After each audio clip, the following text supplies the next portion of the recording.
तमाम रूहानी अमराज और मसाइल के हल के लिए पीर महमूद उल हसन तौहीदी चैनल को सब्सक्राइब कीजिए।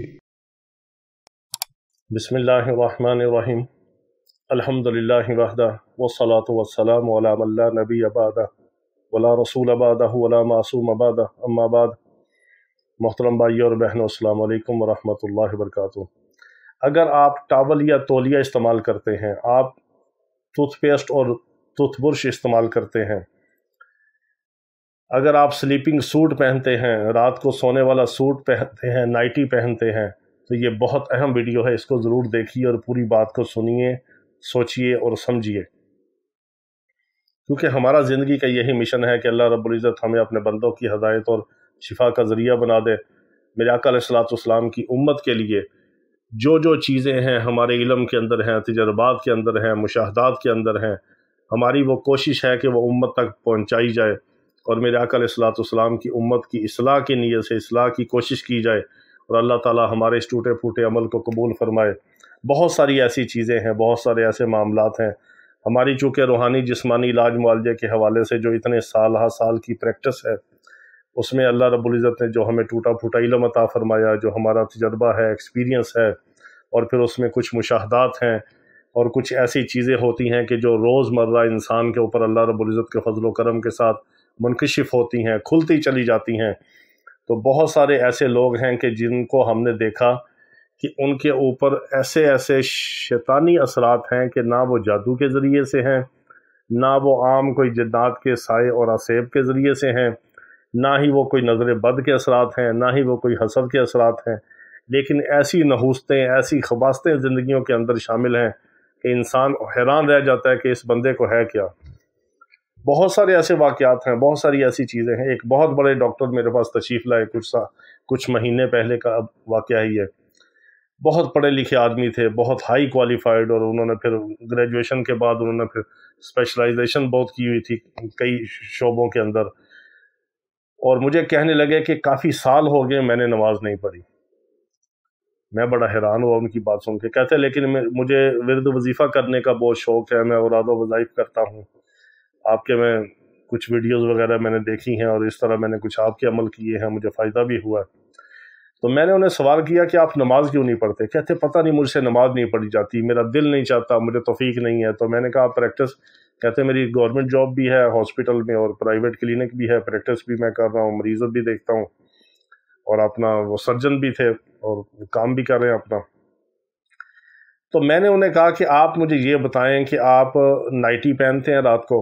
उन्होंने कहा जी मैं बिल्कुल पहनता हूँ। मैंने कहा कहाँ पे रखते हैं? कहते वाशरूम में मैंने लटकाई होती है, मेरा शेव करने का सामान भी वाशरूम में है, मेरा टूथपेस्ट और बुरश वगैरह सब कुछ वाशरूम में है, मेरे टॉवल और उसकी अलमारी जो है वाशरूम के अंदर है। बड़ा घर है उनका लाहौर में। तो उन्होंने कहा कि मेरी वो सारे लिबासों की और हैंगर वगैरह उसमें किए हुए हैं, प्रेस करके काम वाली रख देती है, वो सारा कुछ मेरा वाशरूम के अंदर है, बड़ा वाशरूम है और उसी में टब है और इसी तरह सारा ना। मैंने फिर उन्हें कुछ चीज़ें बताई। मैंने कहा जी आपको वाशरूम में जाने की दुआ आती है? कहने लगा नहीं ये नहीं मुझे आती। मैंने कहा आप वाशरूम में जाने की दुआ का इस्तेमाल करें, और दूसरा ये करें कि आपने वाशरूम के अंदर अलमारी से बाहर जो आपने रखा, चले अलमारी तो बंद है, वो तो आप उसके दरवाजे बंद करते हैं, उसको आप अलग हो जाता है वो, लेकिन जो वाशरूम का जो एरिया है, एक तो कवर्ड एरिया है, जो उसमें जो आपने स्टैंड लगाया हुआ है कि उसके ऊपर आपका टॉवल है, फिर इसी तरह आपने बेसन के ऊपर जो बुरश वगैरह रखे हैं चीज़ें, इन चीज़ों को मैंने कहा आप उठा के अलमारी में रख दें। वाशरूम का जो आपके कमोड और बेसन का हिस्सा है वहाँ पे आप ऐसी चीज़ें ना रखें सिवाय आप साबुन और शैम्पू के। इस तरह फिर मैंने उन्हें कुछ चीज़ें बताई, उन्होंने वैसा ही किया। टॉवल वगैरह उठा के उन्होंने जो है वो हैंगर अंदर जो है वो अलग उन्होंने एक कैबन था उसमें रख दिए है, अंदर लटका दिया, और जब वो गीला होता था उसको निकाल देते थे बाहर। बुरश वगैरह उठा के उन्होंने दराज के रैकों में रखा। ये काम करने की वजह से कोई चंद दिन गुजरे हैं जब उन्होंने दुआ का इस्तेमाल किया और इन चीज़ों में एहतियात की, तो चंद दिनों के अंदर आहिस्ता आहिस्ता एक एक नमाज से शुरू हुए और अल्लाह ने उनको 5 वक्त की नमाज पढ़ने की तौफीक दे दी।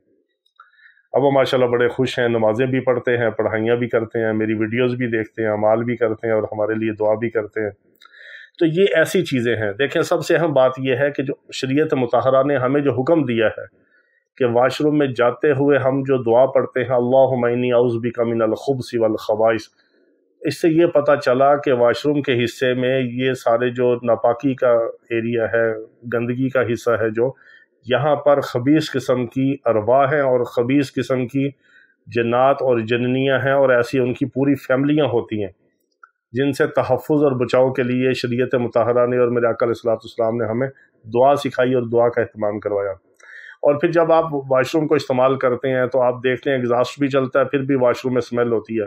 وہی جو اسمیل ہے، وہی جو بیکٹیریا ہے، وہی جو وائرس ہیں، وہی آپ کے ٹوتھ برش کے اوپر لگتے ہیں، وہی آپ کے صابن کے اوپر لگتے ہیں، وہی اس کی ساری اسمیل جو ہے وہ ٹاول آپ کا جو گیلا ہوتا ہے وہ اس کو کھینچتا ہے، وہی ٹاول آپ استعمال کرتے ہیں، 2 3 4 دن وہی ٹاول آپ کا لٹکا رہتا ہے۔ آپ کپڑے میلے اتارتے ہیں تو واش روم میں لٹکا دیتے ہیں، دھلے ہوئے کپڑے آپ ہینگر کر کے واش روم میں رکھ دیتے ہیں۔ اسی طرح آپ نائٹی روزانہ رات کو پہنتے ہیں تو آپ نے واش روم میں لٹکائی ہوتی ہے، جب آپ واش روم یوز کرتے ہیں تو آخر پہ آپ نائٹی اور سلیپنگ سوٹ پہن کے آپ اپنے کمرے میں آ جاتے ہیں۔ ان چیزوں کا اہتمام کیا کریں، یہ بہت اہم چیزیں ہیں۔ سلیپنگ سوٹ، نائٹی وغیرہ تو ہر انسان رات کو پہنتا ہے کہ ایزی ڈریس ہو، ہم بھی پہنتے ہیں، لیکن اس کو الگ رکھیں، اس کو واش روم کے اندر نہ رکھیں، ٹاول کو آپ الگ رکھیں۔ بیسن اگر کوشش کریں کہ واش روم سے باہر آپ کے پاس کوئی جگہ ہے، وضو کی جگہ ہے، تو آپ وہاں پہ بیسن لگائیں۔ بیسن اگر باہر ہو تو آپ دعا بھی پڑھ سکتے ہیں۔ واش روم کے اندر جو بیسن ہے، واش روم کے اندر جو آپ کا ٹب ہے، وہاں پہ آپ دعا کیسے پڑھیں گے؟ برہنہ حالت میں آپ دعا بھی نہیں پڑھ سکتے، پھر آپ کو دل کے اندر دعا پڑھنی پڑے گی۔ اور یہ ساری خباستیں ہیں کہ جو انسان کے اوپر پھر نحوستیں طاری ہوتی ہیں۔ وہی خبیث قسم کی ارواح اور خبیث قسم کے شیاطین انسان کو نظر بد بھی لگاتے ہیں، حسد بھی کرتے ہیں، اور اپنا اثر بھی ڈالتے ہیں اور انسان کے ساتھ کھیلتے ہیں۔ یہ تو آتا ہے نا روایات کے اندر کہ جب انسان برہنہ حالت میں ہوتا ہے تو شیاطین اس کی شرمگاہ کے ساتھ شرارتیں کرتے ہیں اور کھیلتے ہیں۔ یہ تو ساری نحوستیں ہیں۔ تو یہی تولیہ ہے، یہی ٹاول ہے، یہی آپ کا سلیپنگ سوٹ ہے، یہی آپ کی نائٹی ہے، یہی آپ کا ٹوتھ برش ہے، یہی آپ کی مسواک ہے، اور یہی آپ کے کپڑے ہیں، اور یہی آپ کا لباس ہے۔ یہی چیزیں اگر آپ احتیاط کے ساتھ رکھیں تو آپ کی زندگیاں بدل جائیں گی۔ اور جتنی نحوستیں ہیں، بیماریاں ہیں، پریشانیاں ہیں، ٹینشنیں ہیں، طرح طرح کے فتنے ہیں اور خباثت قسم کی ایسی جو ارواح آپ کے اوپر مسلط ہیں، اور پھر وہ شیطانی اثرات اپنے اوپر ڈالتے ہیں، شیطانی اثرات اور نظر اور حسد کرتے ہیں انسانوں کے ساتھ اور خاص طور پہ مسلمانوں کے ساتھ، اور نہ ہمیں دعاؤں کا پتہ ہے، نہ حفاظتی اعمال ہیں، نہ حصار ہیں، تو پھر یہی ہیں، گھر گھر کے اندر فتنے ہیں، فساد ہیں۔ آج کل تو اللہ معاف کرے، لوگوں نے اندر جو ہے وہ صوفے اور بیڈ لگائے ہوئے ہیں بڑے بڑے گھروں کے اندر، اور 2 3 4 مرلے کے تو واش روم ہے سارے، اب تو وہ سارے سیلون بن گئے ہیں، واش روم سے آگے نکل گیا سارا کام۔ تو اس لیے ان چیزوں میں بہت زیادہ احتیاط کریں۔ ان کے نحوست کے اثرات جو ہیں وہ بیوی بچوں کے اوپر پڑتے ہیں، شوہر اور بیوی کے اندر نفرتیں پیدا ہوتی ہیں، نچاکیاں پیدا ہوتی ہیں، لڑائیاں، فتنے، فساد ہوتے ہیں، وہ سارا شیاطین کا عمل دخل ہے۔ اور دعاؤں کا اہتمام کریں اور ان چیزوں کو پاک صاف رکھیں۔ ایک تو یہ چیزیں ساری آپ کی استعمال کی، یہ آپ کو وائرس سے بچائیں گی، آپ کو بیکٹیریا سے بچائیں گی، بدبو سے آپ وہ چیزیں جو ہے متفر نہیں ہوں گی۔ تو دوسرا یہ ہے کہ شیطانی اور روحانی اثرات آپ کے اوپر اس طرح کے برے اثرات نہیں ہوں گے۔